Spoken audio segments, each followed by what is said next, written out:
හිතන කරපු කාර්ය අපේ පොලිසිය එහෙම මම හිතන විශාල කාර්යයක් කරා මේ ගම්වතුරු වදුරේදී නේද? නිසා අපි ත්‍රිවිධ හමුදාවම විශාල වැඩ කටයුත්තක් කරා මම හිතන්නේ නිකවැරටියේ අර හිර වෙලා හිටපු අය බේරා ගන්න. ඊට පස්සේ දැදුරුවේ ගස් උඩ පවා හිටපු අය බේරා ගන්න නේද? ඔබතුමා ඊට පස්සේ මම හිතන්නේ කලාවේ මේ පැත්තෙන් අපි දායකත්වයේ සැපව කලාවේ බස් එකේ හිර වෙලා හිටපු අයනේ. අන්දක පුත්තලම පැත්තෙන් කට්ටිය ගියා. ඒ නිසා මම හිතන්නේ මේ ව්‍යසනය විශාල ව්‍යසනයක් බවට පත් නොවෙන්න අපි හැමදෙනාම එකතු වෙලා වැඩ කරලා තියෙනවා. නැවත මේක අපි ස්ථාවර කරගන්න නේද මේ ප්‍රශ්නය අවසන් කරගන්න. හැබැයි අපිට දිගු කාලින සැලැස්මක් ඕන. මම විශේෂයෙන්ම අපේ ප්‍රාදේශ සභාවලින් ඉල්ලන්නේ කිසිදු අනවසර තැනක ආපහු පදිංචි වෙන්න ඉඩ දෙන්න එපා. අපි ඒකට නීතිය ශක්තිමත් කරනවා. මොකක් හරි අපි මේකේ විවිධ විදිහට මේ සීමාවන් හැදුවේ නැත්නම් මේ විනාශයෙන් අපිට තේරෙනවා නේද? තව මේකට අපි දැන්වත් අපි ඊටමත් දැඩි ස්ථාවර තීන්දුව කීපයකට ගියේ නැත්නම් මීට වඩා තවත් ජීවිත තවත් දේපල විනාශ වීම අනතුරක අපි ඉන්නේ. නැවතනම් කිසිදු තැනක අනවසර ඉදිකිරීමකට ඉඩ දෙන්න එපා. ඔව්.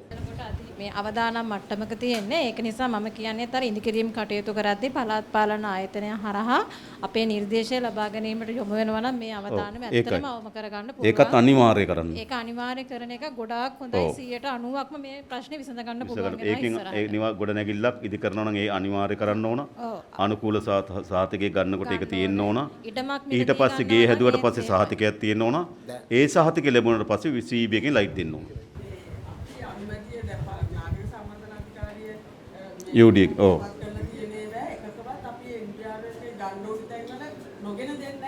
මොකක්වත් ඉදි කරාට පස්සේ මොකක්ද අපිට තියෙන්නේ?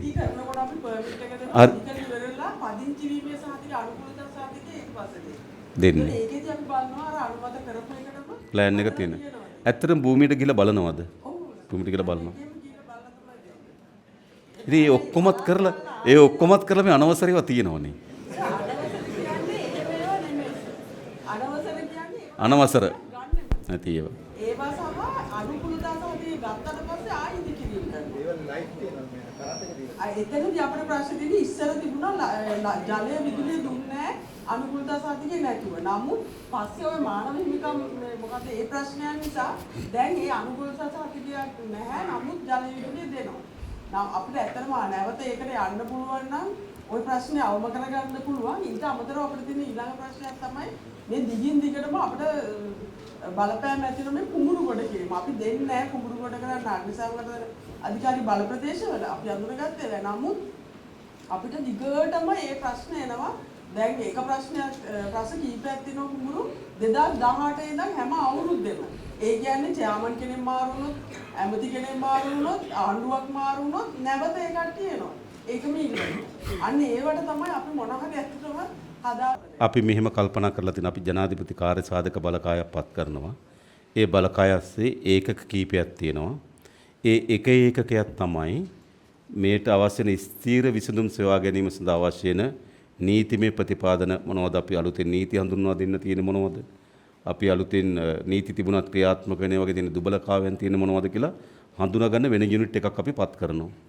ඒ යුනිට් එකෙන් අපිට පුළුවන් මෙවැනි තත්වයකට ස්ථිරසාර විසඳුමක් ලබා ගැනීම සඳහා අවශ්‍ය වෙන නිර්දේශන ලබා ගන්න.